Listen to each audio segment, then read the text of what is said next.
आज की इस वीडियो में हम आपको ये बताने वाले हैं कि आपके जो भी 5वें सेमेस्टर में एक बुक है आईएमईटी, उसका पूरा लेटेस्ट डिस्क्रिप्शन सहित चैप्टर फर्स्ट का पार्ट फर्स्ट स्टार्ट करेंगे। आईएमईटी होता क्या है इसके बारे में देखेंगे। उसके बाद चैप्टर आपका एंटरप्रेन्योरशिप जो चैप्टर फर्स्ट है उसके इंट्रोडक्शन, उसकी नीड्स क्या क्या हैं, इन सबको आज की इस वीडियो में देखने वाले हैं। So guys, video most important है आपके लिए, बने रहेगा वीडियो पूरा लास्ट तक और वीडियो आप लोग पूरा जरूर देखिएगा। तो देखिए, ये है आपका आईएमईटी फिफ्थ सेमेस्टर के सभी ब्रांच के स्टूडेंट के लिए है, शायद सिविल ब्रांच में नहीं है। चैप्टर फर्स्ट है, पार्ट फर्स्ट आपका ये है एंटरप्रेन्योरशिप। इसका कॉन्सेप्ट क्या है, इसकी मीनिंग क्या है, इसकी नीड्स क्या क्या हैं, ये सब इस वीडियो के माध्यम से हम देखेंगे। तो चलिए स्टार्ट करने से पहले आपसे मैं भी बता दें, अगर आपने इस बुक का पीडीएफ अगर डाउनलोड नहीं किया है तो जाइए तुरंत डाउनलोड कीजिए, हमारे टेलीग्राम चैनल पे है इसका पूरा पीडीएफ, और अपने सभी फ्रेंड्स को भी बता दीजिए। तो देखिए इस फिगर में क्या दिख रहा है। इस फिगर में आपको दिख रहा है कि आदमी है खड़ा होकर सोच रहा है कि हमको अगर मान लीजिए अपना खुद का निजी कंपनी स्थापित करना है तो क्या क्या हमें कैसे कैसे क्या रूल्स फॉलो करना पड़ेगा, इन सब के बारे में देखेंगे हम आईएमईटी में। अगर आप मैकेनिकल इंजीनियरिंग के स्टूडेंट हैं, तो आपको एक सब्जेक्ट पढ़ने को मिलेगा इस सेमेस्टर में, प्रोडक्शन मैनेजमेंट। तो प्रोडक्शन मैनेजमेंट और आईएमईटी काफ़ी मिलते जुलते सब्जेक्ट हैं, तो भी इससे आपको दो बेनिफिट होगा। तो आप लोग कोई भी सब्जेक्ट अच्छे से पढ़िएगा, दोनों में से आपका एक सब्जेक्ट कवर हो जाएगा। उसके बाद आपका यहाँ पे एंटरप्रेन्योरशिप में क्या क्या आएंगे, जनरेशन्स पे क्या इफेक्ट पड़ेगा, ये सब देखने को मिलेगा। यहीं पे आपका इसके क्या क्या बिजनेस अगर स्टार्ट करना चाहते हैं आप लोग तो आइडिया प्लान जो कुछ भी सोचते हैं उसको लास्ट तक कर लेना चाहिए, यही सब देखने को मिलेगा। तो एंटरप्रेन्योरशिप का लेटेस्ट एकदम पूरा हम बताएंगे। इसको बताने से पहले आपसे बता दें, अगर आपने अभी तक चैनल सब्सक्राइब नहीं किया है तो चैनल सब्सक्राइब लोग ज़रूर कर लें और अपने फ्रेंड्स के पास भी शेयर ज़रूर कर लें। चलिए तो अब समझते हैं हम लोग एंटरप्रेन्योरशिप के बारे में, अर्थात उद्यमिता क्या होता है इसके बारे में। देखिए, ऐसा तो है नहीं कि जो आपके मुकेश अंबानी हैं, रतन टाटा, जो कुछ भी हैं आपके बड़े बड़े उद्योगपति जो हैं और बड़े बड़े जो सबसे अमीर व्यक्ति हैं, ऐसा तो है नहीं कि वो डायरेक्ट अमीर हो गए होंगे। जो बड़े बड़े उद्योगपति हैं वो छोटे से अपने बिजनेस को, पहले छोटे से बढ़ाते बढ़ाते अपने बिजनेस को लोग बड़ा किए हैं, ऐसा ही किए हैं। तो इसी प्रकार से उनके मन में इच्छा थी, उनको कार्य करने की ललक थी, वो अपना काम कर लिए। तो इसी प्रकार से एंटरप्रेन्योरशिप में भी है। एंटरप्रेन्योरशिप का मतलब उद्यमिता होता है। इसके पहले आपका एंटरप्रेन्योर होता है। एंटरप्रेन्योर का मतलब उद्यमी होता है। उद्यमी मतलब हम जैसे, आप जैसे लोग। ओके, तो अब आती है आपके सोचने की शक्ति, आप सोचते कैसा हैं। ओके, तो ये सब सोचना जरूरी होता है। तो अगर आपकी जानकारी के लिए हम बता दें, जो प्रेजेंट टाइम का युग है आपका, यह आपका एक इंडस्ट्रियल क्षेत्र का युग बन चुका है, मतलब औद्योगिक क्षेत्र बन चुका है। ओके, तो एंटरप्रेन्योरशिप क्या होता है इसको समझते हैं। सब छोड़िए बातें हैं, एंटरप्रेन्योरशिप की आवश्यकता पड़ी क्यों, इन सबको भी हम देखेंगे आगे, लेकिन इसके पहले एंटरप्रेन्योरशिप होता क्या है इसको समझते हैं। तो एंटरप्रेन्योरशिप अर्थात उद्यमिता। उद्यमिता क्या होता है आपका? उद्यमिता का मतलब होता है कि जैसे आपके गांव में, आपके क्षेत्र में बेरोजगार लोग घूमते रहते हैं, जो पढ़े लिखे नहीं है, वो लोग क्या करते हैं, जाते हैं आपके दिल्ली, बम्बई, कानपुर, चाहे जहाँ भी जाते हैं, क्या करते हैं वो लोग, व्यापार करते हैं, या व्यापार के अलावा मान लीजिए किसी कंपनी में काम करते हैं, 10-15 हज़ार अपना पाते हैं महीने का, उनसे उनका खर्चा चलता है। तो इसी प्रकार से अगर यही सब काम, अगर मान लीजिए हमको ले लीजिए, आप ही अपने आप को मान लीजिए कि आप पढ़ लिख कर आ गए, जानकार हो गए हैं, और आपके क्षेत्र में कहीं बहुत बड़ा ज़मीन है, खाली पड़ा हुआ है, बंजर क्षेत्र है, वहाँ पे अगर आप पास करा के कोई फैक्ट्री खड़ा कर देते हैं और सोचते हैं कि अपने गांव के लोगों का, अपने गांव के आसपास के लोगों का हम विकास करें, तो वहाँ पे कोई फैक्ट्री आप लोग डाल लेंगे, उन लोगों को वहाँ पे वर्क करने के लिए बुलाएंगे। तो इससे क्या होगा, जो आप लोग वह व्यापार या जो फैक्ट्री आप लोग स्थापित करेंगे, वही क्या होता है, उद्यमिता या उद्यमशीलता कहलाता है। तो आपकी जानकारी के लिए एक सिंपल लैंग्वेज में हम आपको यही बताना चाहते हैं कि जो उद्यमिता होता है या जो एंटरप्रेन्योरशिप होता है, और हाँ, जो उसको ओपन करता है, जैसे कि हमने यह सब काम किया तो हम उद्यमी कहलाएंगे। क्या कहलाएंगे हम लोग? उद्यमी कहलाएंगे। लेकिन अगर यही 8-10-15-20 लोग मिल के करेंगे और फैक्ट्री का निर्माण हो जाएगा, वह क्या हो जाएगा, उद्यमिता होगा। तो उद्यमिता को सिंपल में समझेगा। जो उद्यमिता होता है या एंटरप्रेन्योरशिप जो होता है, इसका मतलब क्या होता है कि लोगों को नौकरी के लिए या व्यवसाय के लिए आमंत्रित करना, मतलब लोगों को एक प्रकार से नौकरी देना। वास्तव में एक जो उद्यमिता होता है या क्या होता है, एक ऐसे क्रियाओं का समूह होता है जो कि उद्यमी द्वारा संपन्न की जाती है। उद्यमी कौन है? हम हैं, आप हैं। मतलब जो कंपनी को स्टार्ट करते हैं। और इसमें क्या होता है, इसमें एक व्यक्ति अथवा एक से अधिक व्यक्ति समूह का कार्य किया जाता है। जैसे कि आप अकेले तो कर नहीं पाएंगे, आप लोगों को अनेक लोगों की सहायता लेनी पड़ेगी। तो इसमें क्या होता है, इसमें आर्थिक वस्तुओं सेवाओं के प्रोडक्शन और वितरण के लिए भी। तो आपको सिंपल लैंग्वेज में समझना यही है कि जो भी आपके पिछड़े इलाके हैं, अविकसित क्षेत्र हैं या ग्रामीण क्षेत्र हैं, जहाँ पे उद्योग को स्थापित करने के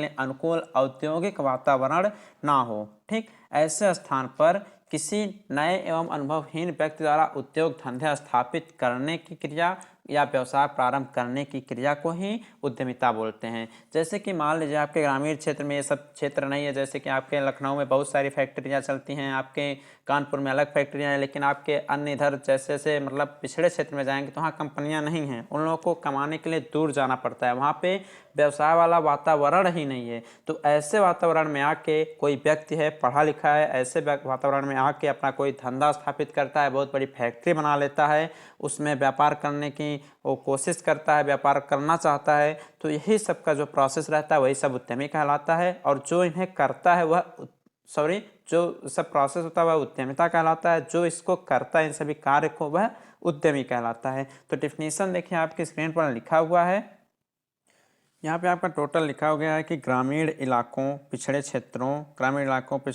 और विकसित क्षेत्रों में जहाँ अनुकूल औद्योगिक वातावरण ना हो, ऐसे स्थान पर किसी अगर कोई पढ़ा लिखा व्यक्ति आ रहा है, उसको बहुत सारा अनुभव है, वह अपना उद्योग धंधा स्थापित करना चाहता है या कोई नया व्यवसाय प्रारंभ करना चाहता है, तो उसके लिए जो भी प्रोसेस होता है वही सब आपका उद्यमिता कहलाता है। और जो व्यक्ति वह होता है उसको हम क्या बोलते हैं, उद्यमी बोलते हैं, उस व्यक्ति को हम क्या बोलते हैं, उद्यमी बोलते हैं। अभी हम आगे देखेंगे उद्यमी क्या होता है, उद्यमी मतलब एंटरप्रेन्योर क्या होता है, इसको भी हम आगे अभी आपको बताएंगे।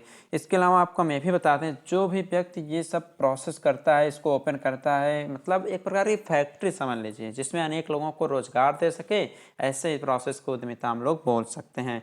इसके अंतर्गत आपको हम ये भी बताना चाहते हैं कि जो भी आपके एंटरप्रेन्योर होते हैं उनके अंदर क्या क्या गुण होने चाहिए, ये सब देखेंगे आगे। लेकिन जो व्यक्ति इस कार्य को करता है उसके अंतर्गत कोई भी चुनौती अगर आती है इसको करने में, उसको वह आराम से बिना डरे उसको अगर पूर्ण करता है और यहाँ तक पहुँचता है, तो इसको ही उद्यमिता या उद्यमशीलता बोलते हैं। एग्जाम में पूछा जाएगा एंटरप्रेन्योरशिप डिफाइन कीजिए, इसकी नीड क्यों पड़ी, इसकी आवश्यकता क्यों पड़ी, तो आप लोग डिफिनीशन में इतना लिखेंगे, आपको टोटल नंबर दिया जाएगा, क्योंकि यह एकदम सटीक एकदम लैंग्वेज में आपका लिखा गया है। इसके बाद अब देखते हैं, ये तो उद्यमिता हो गया। अब इसमें हम आगे आपको बताएंगे उद्यमी क्या होता है। क्या उद्यमी मतलब एंटरप्रेन्योर क्या होता है। एंटरप्रेन्योर मतलब आपका होता है उद्यमी, जो आपके उद्यमिता अर्थात एक फैक्ट्री का आपके रोजगार देने का आविष्कार करता है, वही आपका एंटरप्रेन्योर होता है। तो एंटरप्रेन्योर जो होता है आपका, हम बताते हैं, एंटरप्रेन्योर जो आपका है, यह आपका एक फ्रांसीसी शब्द है। जो आपका एंटरप्रेन्योर है, आप लोग ध्यान से अगर लिखेंगे तो आपका एक फ्रांसीसी शब्द होता है, ठीक। तो आपका यह फ्रांसिस लिख सकते हैं, इसे फ्रांसीसी वर्ड होता है। इसका अर्थ होता है एन अंडरटेकर। इस एंटरप्रेन्योर का एक फ्रांसीसी शब्द होता है जिसका मतलब क्या होता है, एन अंडरटेकर। क्या होता है, एन अंडरटेकर। एन अंडरटेकर मतलब ये होता है प्रारंभ करने वाला। मान लीजिए आप ही दूर, मान लीजिए यहाँ से पढ़ने के बाद चले जाएंगे विदेश, तो सोचेंगे वहाँ से जो काम सीख के आए, सोचेंगे अपना लाइए यहाँ पे हम कोई वर्क कर लें, कोई काम धंधा स्टार्ट कर दें, और छोटे में नहीं बहुत बड़ा स्टार्ट करें। तो आप क्या हो गए, आप प्रारंभ करने वाले, अर्थात आप एक अंडरटेकर की तरह काम करने लगे, मतलब आपने प्रारंभ कर दिया। अब उसके अंदर में जितने व्यक्ति आएंगे इन सब प्रोसेस को, तो आप लोग बोल देंगे एंटरप्रेन्योरशिप बोल देंगे। लेकिन अभी आप स्टार्ट कर रहे हैं तो आपको बोला जाएगा फ्रांसीसी लैंग्वेज में एन अंडरटेकर, ठीक। तो इसका मतलब यही होता है कि जो आपका उद्यमी होता है अर्थात जो एंटरप्रेन्योर होता है, इसके अंदर क्या क्या होना चाहिए। तो जो आपका एंटरप्रेन्योर होता है उसका मतलब यही होता है कि अगर किसी भी नए उद्योग को स्थापित करता है, उसके संस्थापन को करता है, उसको इंस्टॉलमेंट करता है, तो उसके बाद आने वाली जो भी प्रारंभिक शुरू में उसको जो भी कठिनाइयाँ हैं उसको सफलतापूर्वक वह सक्सेसफुल करके, सफलतापूर्वक उसको पार पाके अपने उद्योग को ऐसी स्थिति तक ले जाए जिससे क्या उसका उद्योग अधिक से अधिक प्रॉफिट की तरफ बढ़े। ऐसा नहीं कि मान लीजिए अपना काम आपने शुरू किया, 2-4 महीने बाद पता चला आप लॉस में चल रहे हो, उसके बाद फैक्ट्री बंद करें, तो ऐसा नहीं, आप उद्यमी नहीं कहलाएंगे। उद्यमी यह कहलाएगा जो कठिन समय भी वह अपने कंपनी के साथ लगा रहेगा, अपना काम करता रहेगा और लास्ट में वह सक्सेस हो जाएगा। तो इन्हीं सबको हम बोलते हैं एंटरप्रेन्योर अर्थात उद्यमी। सिंपल लैंग्वेज में आप लोग ये भी बोल सकते हैं कि वह एक एंटरप्रेन्योर या एक उद्यमी वह व्यक्ति होता है जो उद्यम को संगठित करता है। उद्यम को मतलब उद्यम का मतलब एंटरप्रेन्योरशिप, उसको संगठित करता है, उसका प्रबंधन करता है और उद्यम से यानी एंटरप्रेन्योरशिप व्यवस्था में जो भी इसको कठिनाइयाँ झेलनी पड़ती हैं उस सबको जोखिम उठाने के लिए वह तैयार रहता है, वह होता है आपका उद्यमी। तो आपका यहाँ पीछे देखिए एक डायग्राम लिखा हुआ है, यहाँ पे ये जो पर्सन है आपका, यह व्यक्ति जो है यहाँ लिखा गया है आपका उद्यमी है, मतलब एंटरप्रेन्योर है, अपना स्टार्ट करना चाहता है। क्या वह अपना टास्क मतलब कार्य को अपना स्टार्ट करना चाहता है। स्टार्ट तो कर दिया है, उसके बाद स्टार्ट करने के लिए तो है नहीं चाहे जहाँ आप लोग खोलेंगे, उसके लिए वातावरण भी होना चाहिए। तो ऐसे वातावरण जाइए जहाँ पहले से, अब मान लीजिए जहाँ पहले ही 50 फैक्ट्रियाँ चल रही हैं, वहाँ आप खोल के क्या करेंगे। तो ऐसे जगह जाइए, ऐसे जगह अपना स्टार्टअप कीजिए जहाँ पे लोगों को आवश्यकता रहे आपके कंपनी की और लोगों को रोजगार की आवश्यकता रहे, वहाँ पे अपना काम स्टार्टअप कीजिए। अब जहाँ पहले से हज़ारों कंपनियाँ, वहाँ आप बीच में खोल के क्या करेंगे। समुद्र में से आप लोग एक मुट्ठ पानी निकाल लेंगे तो कुछ फर्क पड़ेगा, कोई भी फर्क नहीं पड़ेगा। तो इसीलिए आप लोग ऐसे जगह स्टार्टअप करें जहाँ पहले से कंपनियाँ ना रहें, फैक्ट्री वाला वहाँ पे वातावरण ना रहे, वहाँ पे स्टार्ट करेंगे तो आप लोग काफ़ी आगे जाएंगे। ओके, थोड़ा दिक्कतें आएंगे प्रारंभ में 1-2 साल, उसके बाद आप लोग जब चलने लगेगा तो सही हो जाएगा। तो कार्य को स्टार्ट करेंगे तो आपको अच्छा इन्वायरमेंट भी चाहिए। तो जब सब कुछ हो जाएगा उसके बाद आपका ऑर्गेनाइजेशन एक प्रकार का संगठन हो जाएगा, वर्कर्स आपके अंतर्गत आ जाएंगे। तो इन्हीं सबको जोड़ के आपके एंटरप्रेन्योरशिप अर्थात उद्यमिता का आपका डेवलप हो जाता है, आविष्कार हो जाता है। तो आपको समझ में आ गया होगा, उद्यमी जो होता है वही आपका सब कुछ करता है, कितने भी उसको जोखिम उठाना पड़े सब कुछ उठा के और अपने एंटरप्रेन्योरशिप अर्थात अपनी फैक्ट्री का वह पूरा अच्छे प्रकार से निर्माण कर लेता है। तो ये होता है आपका एंटरप्रेन्योर, ठीक ना। इसमें अनेक लोग थे, जैसे कि अनेक विद्वान थे, सम्पीटर थे, जोसेफ ए सम्पीटर थे, फ्रांसिस अरसाती, जे.बी. से थे। ये लोग बहुत सारा अपना मत दिए थे, लेकिन एक सिंपल लैंग्वेज में आप लोग डेफिनेशन नोट डाउन कर लीजिए। तो एंटरप्रेन्योर का सिंपल लैंग्वेज में लिखिएगा कि किसी नए उद्योग को स्थापित करने एवं उसके संस्थापन के बाद आने वाली जो भी प्रारंभिक कठिनाइयाँ होती हैं उनसे सफलतापूर्वक पार पाकर अपने उद्योग को ऐसी स्थिति तक वह व्यक्ति ले जाए जिसमें इतना साहस हो कि वह अधिक से अधिक प्रॉफिट पा सके, उसी को हम एक उद्यमी बोलते हैं। वही जो होता है अपने कार्य को अच्छे प्रकार से करता है, एक ऑर्गेनाइजेशन का निर्माण करता है, जिसे ही एंटरप्रेन्योरशिप हम लोग बोलते हैं। तो आशा करता हूँ आपको ये सब अच्छे प्रकार से समझ में आया होगा। अब आगे हम देखते हैं क्वालिटीज ऑफ एन एंटरप्रेन्योर, मतलब जो एंटरप्रेन्योर होते हैं, जो उद्यमी होते हैं, उनमें कौन कौन सा गुण होना चाहिए। अब ऐसा तो है नहीं कि आप मान लीजिए कुछ समझ में आपको आता ही नहीं और आप लोग कह दें कि हमको कंपनी खोल लेना है। तो उसके लिए कुछ गुण भी आपके अंदर होना चाहिए, कुछ क्वालिटीज़ होना चाहिए। आखिर सब लोगों में कुछ ना कुछ सबकी अलग अलग क्वालिटी होती है। तो एक एंटरप्रेन्योर की क्या क्वालिटी होती है उसको भी हम समझते हैं। तो जो एंटरप्रेन्योर होता है उसके अंदर अनेक सारी क्वालिटीज़ होती हैं। तो क्वालिटीज़ आपकी स्क्रीन पर टोटल लिखी हुई हैं, इन सब के बारे में आपको पूरा डिस्क्राइब भी करना रहेगा, तभी आपको अच्छा नंबर मिलेगा। तो चलिए फर्स्ट हम देखते हैं। तो ये आप लोग एक उद्यमी या एक एंटरप्रेन्योर जो व्यक्ति होता है उसकी क्वालिटीज़ देखना है। अगर आप फैक्ट्री खड़ा करना चाहते हैं तो आपके अंदर कौन कौन से गुण होने चाहिए, क्वालिटी क्या होनी चाहिए, इन सबको देखना है। तो इसमें जो फर्स्ट आता है, फर्स्ट आपका आता है एडमिनिस्ट्रेटिव एबिलिटी। एडमिनिस्ट्रेटिव एबिलिटी का मतलब होता है प्रशासनिक योग्यता। अब प्रशासनिक योग्यता क्या होता है, इसके लिए अगर कोई भी उद्यमी रहे, कोई भी एंटरप्रेन्योर रहे, उसके अंतर्गत यह गुण जरूर होना चाहिए। इससे क्या होता है कि किसी भी कार्य को करने के लिए अब प्रशासनिक योग्यता ये नहीं कि प्रशासन जो आपका चलता है वो सब प्रशासन नहीं, उसका लेना देना इससे कुछ नहीं है। तो ये प्रशासनिक योग्यता इसमें ये होता है कि किसी भी कार्य को करने के लिए आप लोग ऐसा तो है नहीं चाहे किसी व्यक्ति को भी ले सकते हैं। तो किसी भी कार्य को करने के लिए आपको ऐसे व्यक्तियों को चुनना पड़ेगा जो आपका कार्य अच्छी प्रकार से कर सकें, आप उसको उत्साहित करें तो अच्छी प्रकार से कर सकें। ऐसा नहीं कि आप उससे थोड़ा सा गलती हो गई बोल दें तो आपसे ही लड़ाई कर लें, ऐसा नहीं करना है। इसलिए इसमें प्रशासनिक योग्यता में जो क्वालिटी होता है एंटरप्रेन्योर का, इसके अंतर्गत यही आता है कि ऐसे व्यक्तियों को आपको चुनना चाहिए, उसको प्रोत्साहन देना चाहिए जो आपका कार्य अच्छे प्रकार से कर सके, और प्रत्येक जितने भी व्यक्ति रहते हैं सभी को मौका देना चाहिए कार्य करने के लिए। तो ये प्रशासनिक गुण जो होता है एक उद्यमी में जरूर होना चाहिए। और ये भी होता है कि किसी व्यक्ति या समूह में किसी भी व्यक्ति को बिना कुछ चोट पहुंचाए, बिना बोले डांटे, आपको उसे अच्छी प्रकार से ट्रेन करना चाहिए कि किस काम को कैसे करना है। तो ये होता है आपका एडमिनिस्ट्रेटिव एबिलिटी के अंतर्गत। सेकेंड आपका आता है डिसीजन मेकिंग। क्या आता है, डिसीजन मेकिंग। डिसीजन मेकिंग का मतलब होता है निर्णय लेने वाला। जो भी आपका एक उद्यमी रहे वह आपका निर्णय लेने वाला रहे। निर्णय लेने वाला का मतलब ऐसा होता है कि सही समय पे हमें क्या करना है क्या नहीं करना है, ये सोच सके। अगर अचानक से कोई मशीन ख़राब हो गई तो सही समय पे सोच सके कि अब हम क्या इसमें सही करें क्या सही हो जाए, ये सब सोचना चाहिए उसको। और मतलब सही निर्णय लेने वाला यही कि मतलब का कंपनी को किस प्रकार हमें आगे बढ़ाना है। ये नहीं कि कंपनी बहुत पैसा आ रहा है तो अपना दिन भर शराब पी के इधर उधर घूमता रहे, ऐसा नहीं करना है। अच्छी प्रकार से निर्णय लेना है कि अगर कंपनी हमारा अच्छा प्रॉफिट दे रही है तो हमें इसको और आगे कैसे बढ़ाना है, ये सब सोचना है। थर्ड आपका आता है ऑप्टिमिस्टिक। ऑप्टिमिस्टिक का मतलब होता है आशावादी। जो भी आपका एक एंटरप्रेन्योर व्यक्ति होता है उसको आशावादी होना चाहिए, ताकि इससे क्या होता है जब वो आशावादी रहेगा मतलब इच्छुक रहेगा कि हमें कंपनी को और आगे बढ़ाना है, तो इससे क्या होता है भविष्य को लेकर हमेशा चिंतित रहता है, उस वह भ्रमित नहीं होता है। चिंतित रहेगा लेकिन वह कभी भ्रम नहीं होगा। बाई चाहे जिसको भी कोई बड़ा काम करना है तो उसको चिंता रहेगा कि काम होगा या नहीं होगा, तो यह चिंतित तो रहते हैं लेकिन कभी भ्रमित नहीं होते, कोई भटकाता है इधर उधर, ये सब गुण इन लोगों में नहीं होना चाहिए। वह आपका ऑप्टिमिस्टिक अर्थात आशावादी होना चाहिए। और किसी भी कार्य करने के लिए ऐसा नहीं है कि ओल्ड जनरेशन चल रही है तो हमेशा पुराना ही सोचे, हमेशा नए तरीके से नए ढंग से उसको सोचकर अपने कार्य को आगे बढ़ाना चाहिए। नेक्स्ट आपका आता है सेल्फ कॉन्फिडेंस।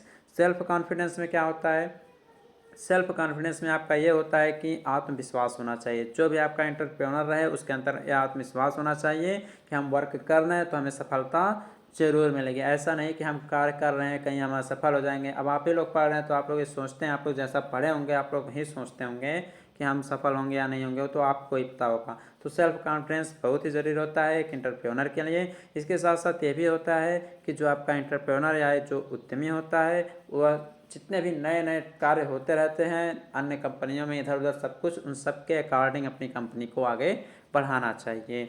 अगला आता है बिजनेस सीक्रेट। बिजनेस सीक्रेट मतलब जो भी आपका बिजनेस है उसमें जो भी सीक्रेट है, मान लीजिए सभी कंपनियों का एक अलग अलग सीक्रेट होता है, ठीक। आप अगर कहीं बाहर जाएंगे ट्रेनिंग वगैरह के लिए तो आपको वहाँ किसी भी पार्ट का फ़ोटो क्लिक करने के लिए अक्सर नहीं मिलता है, अगर वो मतलब अच्छी कंपनी है तो, ठीक। वहाँ पे ये सब करने को नहीं मिलता है। क्यों नहीं मिलता है, क्योंकि उस कंपनी का सभी कंपनियों का अलग अलग कोड होता है, सबका एक सीक्रेट होता है कि हमें कैसे वर्क करना है। अब क्यों, अब मान लीजिए आप लोग बहुत सारे मॉडल्स में गाड़ियाँ आ रही हैं मार्केट में चल रही हैं, तो थोड़ा सा चेंज रहता है। कोई भी गाड़ी रहे, अगर होंडा अलग बना रही है उसी मॉडल में सुजुकी भी बनाएगी लेकिन चेंज रहेगा, थोड़ा सा कहीं ना कहीं चेंज रहेगा, ठीक। क्यों क्यों चेंज रहता है, क्योंकि उन्हें ये नहीं पता रहता है कि होंडा वाले ने क्या किया था, तो सुजुकी को ये सब नहीं पता रहता है। और जब अगर आपने उसके मॉडल सेम बनाएगा तो आपका वह कंपनी दूसरे कंपनी के ऊपर रिपोर्ट करेगा।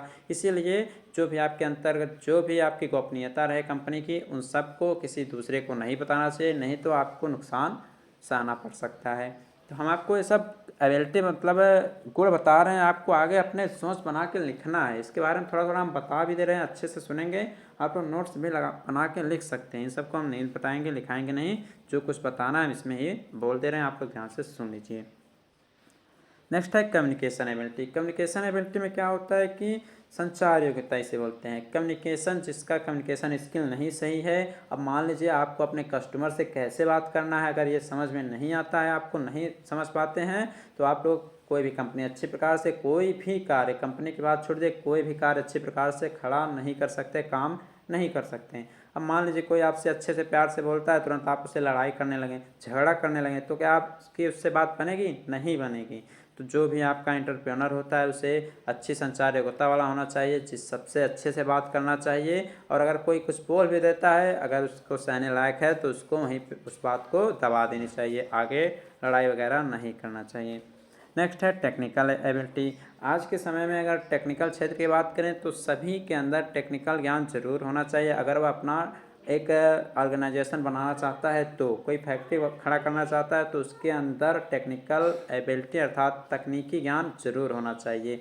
इससे क्या होता है, इससे उस एंटरप्रेनर को या उस व्यक्ति को ये पता चलता है कि हमें आगे क्या करना है, कौन सा टेक्निक इसमें लगाएं कि थोड़ा नया मॉडिफाई नए मॉडल का बन के आए, तो उसके अंदर टेक्निकल एबिलिटी होना चाहिए।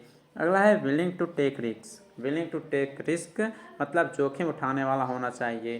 जोखिम उठाने वाला मतलब ये क्या होता है कि अगर कहीं अचानक कोई मशीन वर्क काम करना बंद कर दे, तुरंत उसे क्या करना है, नहीं लगा देना है। ऐसा नहीं कि कोई आपको धमकी दे रहा है तो आप तुरंत अपनी कंपनी बंद करें, ये सब नहीं होना चाहिए। वह हमेशा आगे रहना चाहिए, रिस्क उठाने वाला होना चाहिए। तो ये होता है एक एंटरप्रेन्योर की क्वालिटी। सबके बारे में थोड़ा थोड़ा हमने बता दिया, आप लोग भी अच्छे से लिखिएगा।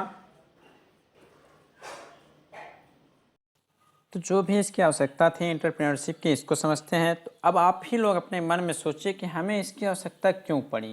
नीड ऑफ एंटरप्रेन्योरशिप, हमें उद्यमिता की आवश्यकता पड़ी क्यों। अब आप ही लोग समझ लीजिए, जनसंख्या इतनी तेज़ी से आपके देश में बढ़ रही है और रोजगार के अवसर कहीं मिल नहीं रहे हैं। सब लोग बेरोजगार हो जा रहे हैं। कितने पढ़े लिखे लोग हैं, मुश्किल से ही बहुत कम लोग ही अपना नौकरी पा रहे हैं अच्छे से, ठीक। और बेरोजगारी बहुत तेज़ी से बढ़ रही है। तो मेन कारण जनसंख्या वृद्धि भी हो सकती है। लेकिन जो एंटरप्रेन्योरशिप है, इसकी आवश्यकता इसीलिए पड़ी है, लोगों की आवश्यकताओं की पूर्ति के लिए पड़ी है। अब मान लीजिए आपको रोजगार करना है तो आप दिल्ली, बम्बई, विदेश चाहे जहाँ जाते हैं, एक रोजगार के लिए ही जाते हैं, ठीक। तो इसकी आवश्यकता क्यों पड़ी, इसको समझते हैं। जैसे कि अगर समाज के सर्वांगीण विकास की बात करें तो विकास कैसे हो सकता है, हमने आपको क्या बताया अभी। फैक्ट्रियां तो बहुत सारी लगी हुई हैं, लेकिन फैक्ट्री ऐसी जगह स्थापित करें जहां पे पहले से फैक्ट्रियां ना रहें, वहां के लोगों का विकास हो सके। तो देश के या उस समाज के सर्वांगीण विकास के लिए औद्योगिक मतलब इंडस्ट्रियल और इकोनॉमिकल, औद्योगिक और आर्थिक विकास दोनों ही बहुत ही ज़रूरी होता है। अगर दोनों साथ साथ नहीं होगा, एक साथ रहेगा औद्योगिक और उसके साथ इकोनॉमिकल नहीं होगा, तो समझ लीजिए विकास नहीं हो पाएगा। तो इसके लिए ही औद्योगिक संरचना के लिए एंटरप्रेन्योरशिप की स्थापना की गई, जहाँ पे लोगों को रोजगार दिए जाते हैं। अब समझ लीजिए, जब आपको रोजगार मिलेगा तो आपका परिवार अच्छी प्रकार से जीवित रह सकेगा। आगे जाके आपके जो बच्चे हैं अच्छी प्रकार से पढ़ाई करेंगे, तो उससे क्या होगा, समाज का विकास होगा, आपके गांव का, आपके घर का, इसके साथ साथ देश का भी विकास होगा। तो आवश्यकता क्यों पड़ी, आप लोग खुद ही समझ लीजिए। तो आवश्यकता इसके द्वारा क्या होता है कि इसके द्वारा हम अपने देश के जितने भी उद्योग हैं, चाहे वो छोटे रहें या बड़े रहें, ठीक, उसको हम, छोटा है तो उसको बड़ा भी कर सकते हैं, बड़ा है तो उसको हम और बड़ा भी कर सकते हैं। इससे क्या होता है, हमारे देश के जो यूथ हैं, हम जैसे आप जैसे लोग जो हैं, इनको रोजगार का एक अच्छा मौका मिल जाता है। अच्छे प्रकार से अपनी नौकरी करते हैं, सैलरी भी अच्छी रहती है, अपने देश का भी विकास करते हैं, अपने घर समाज सबका विकास करते हैं। इसलिए जो उद्यमिता है, इसकी आवश्यकता बहुत ही इंपॉर्टेंट है हम लोगों के लिए। तो इसके कुछ लाभ हैं, उसको देखते हैं कि आखिर उद्यमिता विकास हो रहा है, इसकी आवश्यकता पड़ी है तो इसकी क्यों आवश्यकता पड़ी है, इसके क्या क्या लाभ होने वाले हैं, एडवांटेज क्या है, इसको हम देखते हैं। आप लोग खुद सोच लीजिएगा कि उद्यमिता की आवश्यकता पड़ी क्यों है। थोड़ा बता भी दिया और कुछ पॉइंट हम नोट करा रहे हैं, आप लोग भी नोट डाउन कीजिएगा। जब भी आएगा एंटरप्रेन्योरशिप तो आप लोग एंटरप्रेन्योरशिप की डिफिनेशन लिखेंगे, उसके बाद नीड्स लिखेंगे, इसकी क्वालिटीज़ क्या क्या हैं, ये सब आप लोग अपने एग्जाम में लिख के आएंगे, तभी आपको अच्छा नंबर मिलेगा। तो जो भी इसके लाभ हैं उसको देखते हैं। जब देखिए आपके उद्यमिता या एंटरप्रेन्योरशिप डेवलप हो जाएगा, इससे क्या होगा, उद्योगों की संख्या बढ़ने लगेगी, धीरे धीरे लोग जागरूक होने लगेंगे। इससे क्या होगा, लोगों को रोजगार के नए नए अवसर मिलना स्टार्ट हो जाएंगे, लोगों को नए नए रोजगार मिलेंगे, जिससे क्या होगा कि देश के आपके देश का भी आर्थिक विकास होगा। और ऐसे जो प्रोडक्ट हैं आपके विदेशों से मंगाए जा रहे हैं, अगर हम अपनी खुद की वही फैक्ट्री यहाँ अपने देश में खोल लें तो इससे हमें विदेशों से नहीं मंगाना पड़ेगा। जो कुछ भी रहेगा वो अपने देश में हम अपना उत्पन्न कर सकते हैं। यूथ पावर को भी लाभ मिलेगा, जो भी युवा वर्ग है उनको भी इससे लाभ होने वाला है। इसके अंतर्गत बहुत सारे इसके लाभ हैं, जैसे कि जहाँ से भी हमें बेनिफिट हो, जहाँ से भी अगर हमें अधिक बेनिफिट हो, अब मान लीजिए विदेश से हम मंगा तो रहे हैं, बेनिफिट सरकार भी ले रही है, लेकिन जनता तक उसका लाभ नहीं हो पा रहा है। इससे क्या होगा, जब अपने देश में रहेगा तो अपने देश का रुपया अपने देश में रह जाएगा, इससे विकसित और अधिक होगा। ओके, और ये भी इसमें हो सकता है कि जो भी रोजगार के नए अवसर होते हैं वह हमेशा मिलते रहते हैं और देश का विकास होता रहता है। तो आशा करता हूँ आपको सभी आज के जितने भी टॉपिक समझाएं हमने आपको समझ में आ गया होगा, क्वालिटी भी आया होगा, एंटरप्रेन्योर क्या होता है ये भी आ गया होगा, इसका डायग्राम था इसको समझ लिया होगा आपने, एंटरप्रेन्योरशिप समझा होगा अच्छी प्रकार से। तो आपका पार्ट फर्स्ट था ये, इसको आज हमने आपको बता दिया। अब अगली वीडियोज़ में आपको बताएंगे पार्ट सेकंड। इसके पहले आप लोग ये बता दीजिएगा कि जो कुछ समझ मतलब पढ़ाया जा रहा है समझ में आपको आ रहा है या नहीं आ रहा है। मैकेनिकल इंजीनियरिंग की बात करें तो उनका पीएम और ऑटोमोबाइल चल ही रहा है रेगुलर, और यहाँ पे आपका आज से IMAT भी स्टार्ट हो गया है। सो आप लोग अपने फ्रेंड्स को भी बता दीजिए, क्लासेज आपके रेगुलर चलेंगी, चाहे जो भी सब्जेक्ट रहें आपकी क्लास आती रहेंगी। तो इस वीडियो को आप लोग शेयर कर दीजिएगा, और चैनल पे अगर पहली बार विजिट किए होंगे तो सब्सक्राइब ज़रूर करिएगा। धन्यवाद।